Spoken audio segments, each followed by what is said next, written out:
So this is a place out in Dayborough on a roadside where we're just crawling along. It's a single lane road,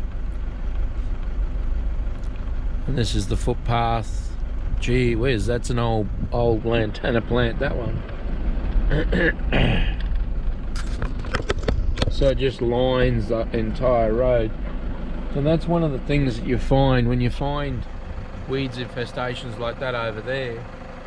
You see how many different weeds where people don't look after their lands and the weeds start to take over, and that's what you're left with. So that's the problem we've got in these places.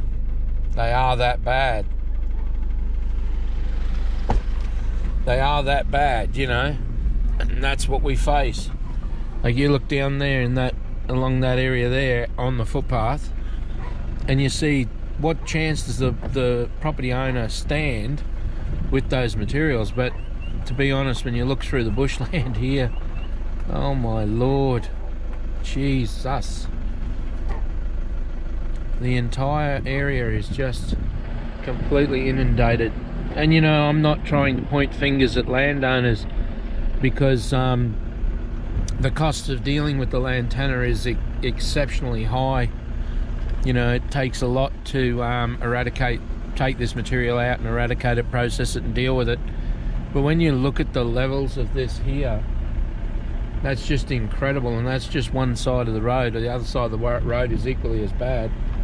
And then you see other property owners who are doing their absolute best to deal with the materials on their lands, and they're fighting a losing battle. When this stuff is on the side of the road being pumped that much water through it, you know, there is no chance for the property owner. That's just all through that entire bushland below that, like you'd expect. That's exactly how I would expect that material to be moving down through those lands.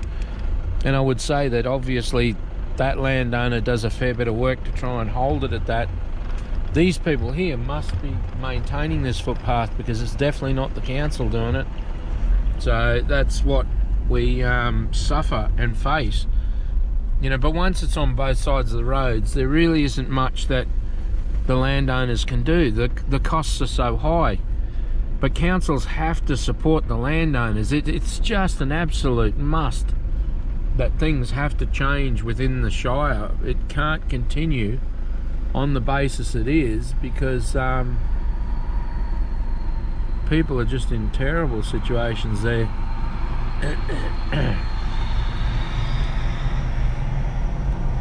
So very sad to see such beautiful lands claimed and consumed by Lantana, and the people at the along these roads suffering these things. It's just feral.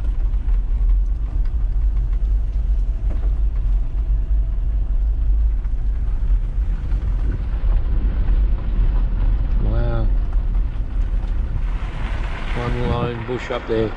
You know, you look at the places where people, you know, are able to look after the land, and they do their best. And then you look at the stuff in between where people are suffering suffering so badly to try to, you know, keep some sort of resemblance of work and of land management. You know, as people get older, it gets to a point where a lot of the people cannot keep up with the sheer mass of the material. And that's to be expected. That's what is happening. That's what these people are suffering. And it's just so unfair that the councils start this off by having this material on the roadways. At least if the roadway was a buffer, which it should be cleaned and cleared. It should not have these materials growing on it, because that then fosters these materials into people's properties, and the costs are just staggering. When you look at the levels of infestations in these places, and you start to understand what the cost of those infestations are, the steepness of the terrain, you understand how people can't possibly fight this this beast, because at the end of the day, that's what it is.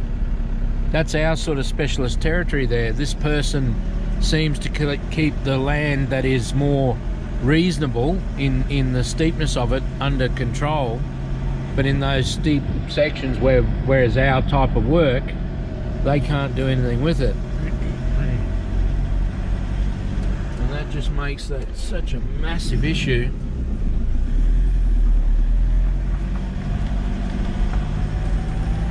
I really don't know, until the council comes to the party, I don't know how you're going to change those type of outcomes.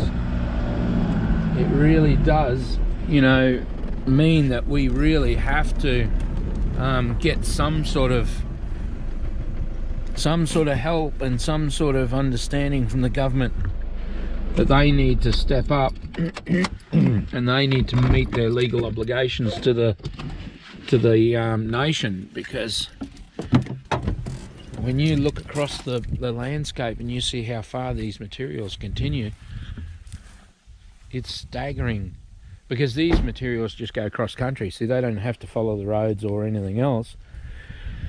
As that stands, they can just follow the terrain, and that means that they only pop out where they cross the road on the next lot of stuff.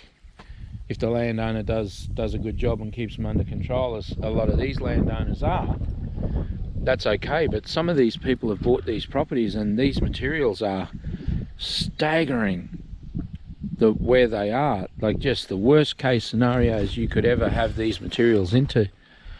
So I'm just going to take a few photos and we'll see how that looks. That's right, I left the big camera at home. Wow.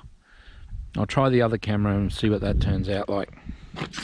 Good morning, everybody. I'm Gary from Lantana Removal, Queensland, and I'm out at Armstrong Creek out near Dayborough. I'm just doing a bit of filming on the sides of the roads. The road actually becomes a one-lane road, and that's the sort of level of Lantana infestations. Now, people realise from my work that once these materials are allowed to actually infest the sides of roads like that, then at the end of the day, everybody's lands on both sides of the roads is completely infested. Now, what you'll find with some of this, I can guarantee you, is that the council will say that it's actually the Energex's problem, and Energex will tell you that it's the council's problem. Meanwhile, nothing gets done, and these materials infest enormous areas of people's properties on both sides of the roads.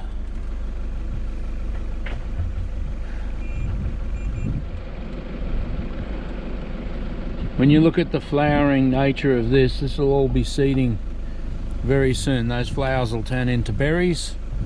Some birds will eat them and they'll die, and the rest of the seeds will fall and be washed into the people's properties on both sides of these roads, which you can already see the infestation rates going down that slope down there is quite horrific. And that's what these people face. And this is across all of Queensland and New South Wales. You could be filming anywhere you want in an enormous amount of areas within the state, and you'll find these infestations everywhere.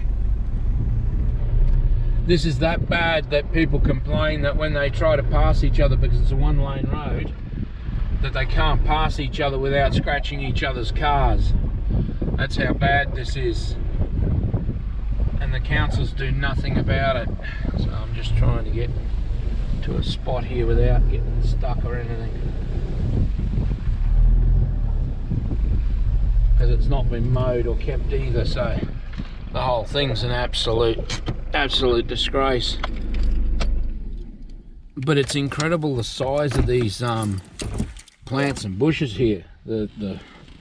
Some of this lantana's incredibly old lantana, right the way down into poor old mate's property down through there. And this is a perfect example of what I say about the premiers changing the classification to low risk. because they don't have any money to deal with it, apparently. But interestingly enough, if you go to court, if you get taken to court by the government, the court will tell you that no money is not an excuse, and they will actually have the works carried out by the councils at a huge cost to you, because the councils cost a fortune. That is a very old plant, that sucker, sitting on council land. Now, they will then undertake the works, and they will bill you for it and add it to your rates. So the deals have already been done with the court system, and I raised this with the Attorney General's office, and they have never bothered to respond to me about how this goes about, that the courts can be misled into the councils being experts in these materials, and yet the councils allow them to grow in places like this and cause damage like that to innocent people's properties, and that's illegal for that to be happening under the Biosecurity Act, and always has been illegal under the Biosecurity Act. And yet that's what happens in these areas, and these people suffer these consequences. So when you look at the actual levels of infestations and the costs in these things, you start to get a understanding of this. I don't know how the film's going to turn out. I've got to take some photos, so I'll just turn you off and I'll turn the camera on. Well, hello everybody, here I am again, just showing you this stuff along the edge of the road through this section. I just wanted to make the point that no matter what these people do with the road surface running water off into here, those materials are being flushed all the way down through the ecosystems down the bottom of the hill and up the other side. And what I took photos of will probably not be clear to you here, but if you look up there on that hillside, it would be interesting to see what you can see. There's bright yellows, bright oranges, bright pinks, bright reds, all through that stuff there. And I doubt whether on the movie camera, on the video, it'll show up because it's just too far away, but it is staggering up that hillside how much material is up there from these materials down here, and these materials are a constant flow all the way down as far as I can see, through no fault of the people that own the properties. But when you have terrain like that, it's just staggering the amount of damage that these materials left by councils can do to your property and your property values. So when these materials show up on your lands, you're actually the one who's actually, sorry about that, actually got to pay the price for those materials, even though you didn't actually cause the problem. So it's terrible what happens to people's property values, and one of the things that I'm trying to get people to understand about this is when Lantana shows up on your street and on your doorstep and on your roadway through no fault of your own, you and your family are actually the ones who pay for it. Like, the council will never come along there and say to those people, hey listen, we'll pay for those materials to be cleaned up, or pay for the cost that it's cost your property value. You're on your own.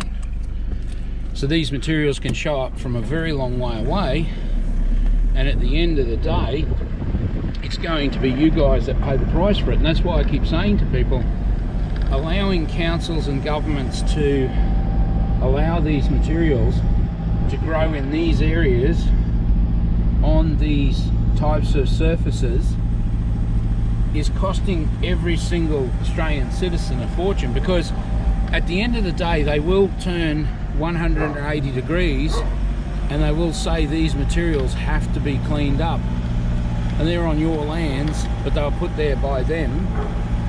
So all of those things are going to be your own catastrophe.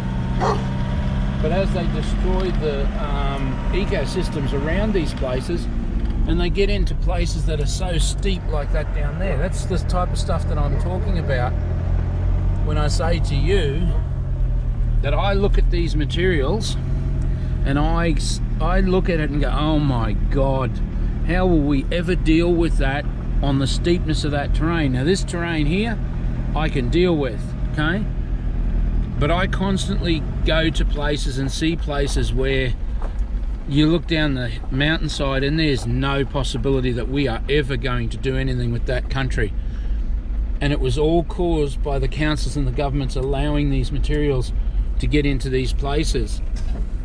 So when you see these materials on that steep a surface and the landowners don't realise exactly how catastrophic that terrain is, okay, because that's what you probably want to call it and want to understand. It's more about saying the terrain is catastrophic with these materials on it, because there's no possibility that a person could pay to deal with these materials. Like, you look at the materials just in that area there, not too bad, and then you start to go closer to the fence line and you start to see the size of the drop off, and you see the materials all the way down that side. And you look at it all the way over there. And even with poisons, and that would be what I'd be saying in this particular instance, there really isn't much other option. But these people need to be made aware to deal with this now, because, you know, this will just keep growing, this will just keep expanding, but it'll keep expanding downstream into the gully and up the other side. That's how it's taking over our lands. And people are just not realising it. They're not being warned. And as people keep saying to me, I wish somebody had told me, you know, didn't tell me anything about this, you know. So it becomes an endless catastrophe as this material just keeps expanding and growing. But that's one of the big things. We've got to tell people with steep terrain, they better care about this stuff, because once that material has taken over that whole terrain, can you imagine the landowner then trying to sell that property, and somebody comes along that does understand and goes, holy crap, I'm not paying for that. And honestly, in that sort of terrain, you will very fast end up to where the property is a write-off. So luckily you think that's the end of it. Well, under environmental law, there is no end to your environmental responsibilities, as far as if you contaminate the soils or you cause an ecological disaster. Now, do you think that at some stage in the future, when these lands are completely taken over, and Lantana's down those really steep sections as far as I can see, but the point of what I'm saying to you is something to consider, because I wouldn't trust the government now as far as you could roll them with what's happening now, but I can see a point in the future when it goes 180 degrees that they'll turn around to people and they'll say, you actually need to deal with that regardless of what the cost is. The cost is worth more than what the property is, we don't care, you have to deal with it. You know, so yes, you can say, well, people walk away bankrupt and go, well, I don't want anything to do with it anymore. But at the end of the day, the government's going to have to deal with these infestations on the basis that they can't be left there, because every single person's property that is infested is a threat to everybody else's property that isn't. So which one do you protect? Do you protect the people who have the infestations and you then consume every other land, or do you protect the environment and the ecology? I think personally you probably find that's a no-brainer. But it is one of the moral dilemmas that we're obviously going to face in the future with this, and something that we're going to have to address. But people need to see that Lantana on the side of roadways, or even Lantana that's further across from the roadway like this is here, is still being fed water from this roadway, right? Those materials down there are still being fed, even those down there, still being fed water from this roadway. They're just further away from the edge of it, but they're doing exactly the same thing that the ones are that are right next to the road. So that's some of the 40 years of experience that people are going to have to start to decide for themselves. And I constantly say to people, if I were you, I'd be taking it seriously, and I would be dealing with it immediately, because it will only get worse. There's only one way that this stuff is going to go, and that's going to be increase. But understanding how it's fed and how it moves is critical to cutting the costs as far as you can. But if you allow it to grow and you allow it to seed, you're allowing those costs to escalate a great deal. So I hope that makes sense, and I hope that helps some people out. But I've written to the mayors of Brisbane and of Moreton Bay Regional Council, so I'm hoping to hear back soon. That's all we can do, is keep the pressure up on them and on the premiers and prime ministers, and hopefully they end up realising just how big a catastrophe they've created with their so-called low risk, which will not work, and it's actually illegal. So we'll see how it all pans out in the future. But that's some of the footage that I just needed to show you. Thanks very much for popping in. Thank you for taking the time. Please share all the videos. Please like all the videos and discuss them with everybody you can. Ask questions as you want, but I won't tell people what I do and how I do it.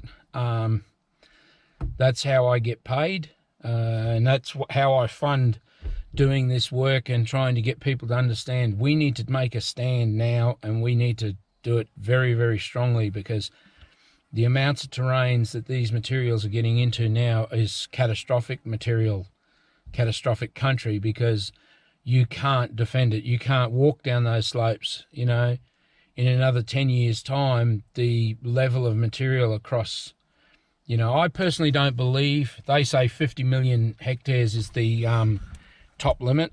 I personally, from what I've seen, reckon we're a lot more than what we are supposed to be. And I suspect that 50 million hectares would be something that we'd dream of in the future, because it's going to be far worse than that with what they've done and where they allow it to grow. Unless I can change their mind very quickly and we take very, very, very strong measures to move this material from the places that we can't let it grow, it's going to take a lot of work. But, you know, thankfully people sharing their stories and their places and saying, look at this place and have a look at that, and sending me photos and sending me information helps a great deal to inform a lot of people of these type of areas. So thank you very much for taking the time. I'm Gary, Lantana Removal, Queensland.com.au, 0449 986 880, and I'll catch you on the next one. Bye.